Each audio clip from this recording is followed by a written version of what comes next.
welcome back to my YouTube channel called Share. And guys, in this video I'm going to explain you the lesson volcanoes. So this lesson was picked up from the subject Geography of class 9 ICSE board. So hope you guys understand this concept very clearly, and I will make sure that this is part 1 and part 2 will be uploaded soon in this channel. So now let's get started. So volcanoes. So this is the concept code. In this concept, I'm going to explain you introduction, two types of volcanoes, landforms formed due to volcanoes, pyroclastic materials, hot springs, geysers, advantages and disadvantages of volcanoes. So first, introduction. So the forces which develop below. So guys, remember this, the forces which develop below the earth's surface are called as endogenic forces. Okay, so the forces which have no connection at all with the earth, or we can't see what are those forces, what is happening, we can't see all that. So that type of forces are called as these endogenic forces. Okay, so remember this, guys. So the forces which develop below the earth's surface are called as endogenic forces. Okay, so second point in introduction is plate margins are very sensitive areas. So wherever the plate margins are sensitive or weak, that will be the area where the volcanoes or the earthquakes will be found. Okay, so plate margins, wherever the plate margins are weak or sensitive, that is the area where the volcano or earthquakes will be found. Okay, now the third one, there are two types of volcanoes. Now let's. So types of volcanoes. The first one, we can differentiate it on the mode of eruption, on its mode of eruption. On its second type, we can differentiate it on the period of eruption. Okay, the first one is the mode of eruption and the second one is the period of eruption. So on basis of mode of eruption, there are two types. Okay, there are two types. The first one will be central eruption and the second one will be fissure eruption. Okay, so here you can see the first one will be central eruption and the second one will be fissure eruption. Okay, remember this two names, central and fissure eruption. Okay, so now let's see what is central eruption.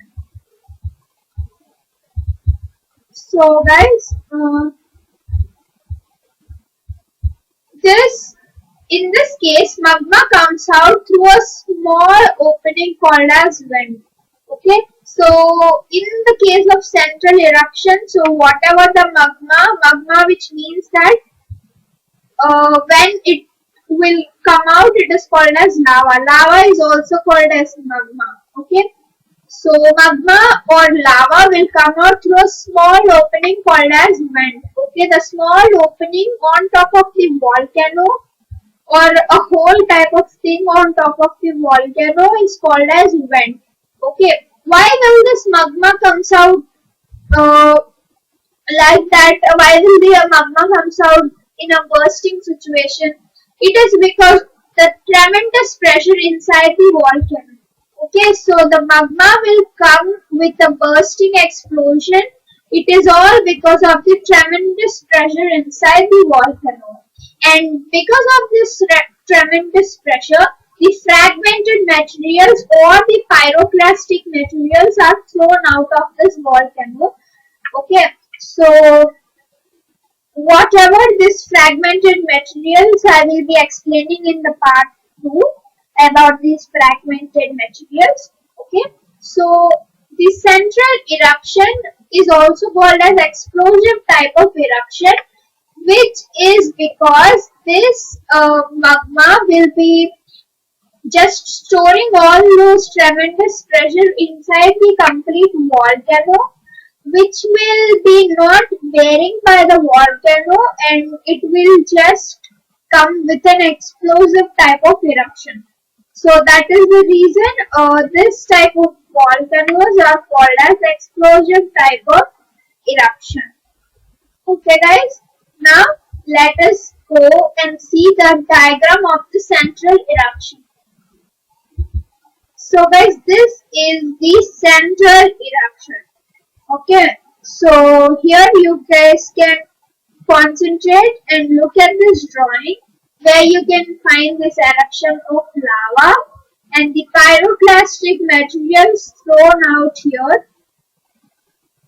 And this is the small vent you can see here. This small hole here you can see the pipe-like structure, that is vent.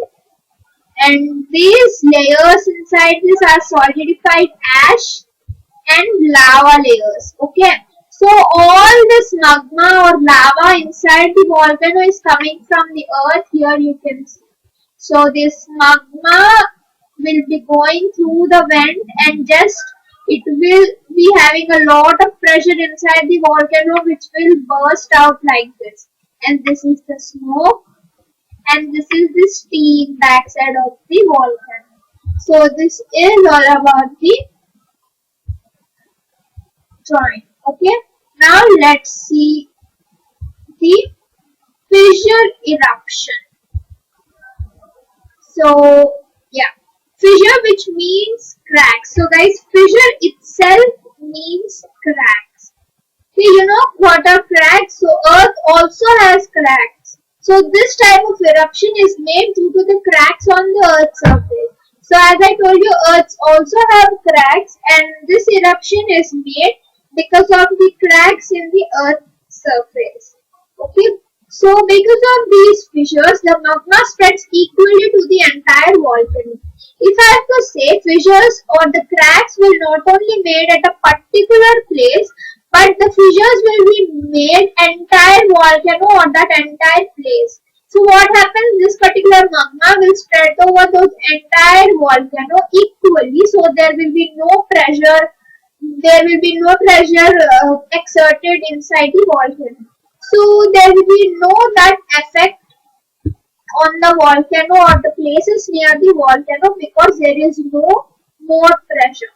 So this type of eruption is called as quiet type of eruption because there will be no extra pressure on the volcano. Here you can see on the picture. Here there are these cracks continuing overall the volcano. So this magma spread complete volcano and then it just bursted out. It is a quiet type of eruption. Okay, so now next let's see, as I told you, basing on the period of eruption, you guys can divide the volcanoes into three types. So one is the first one is active volcanoes. So on the basis of period of eruption, there are three types of volcanoes.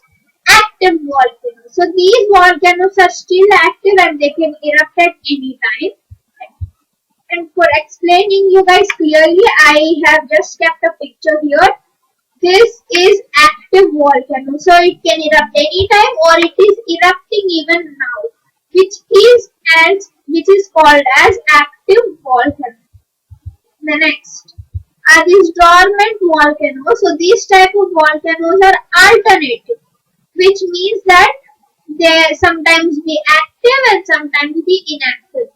So in the second point, you can understand that there are sometimes active with some changes and sometimes inactive without any movement in the volcano.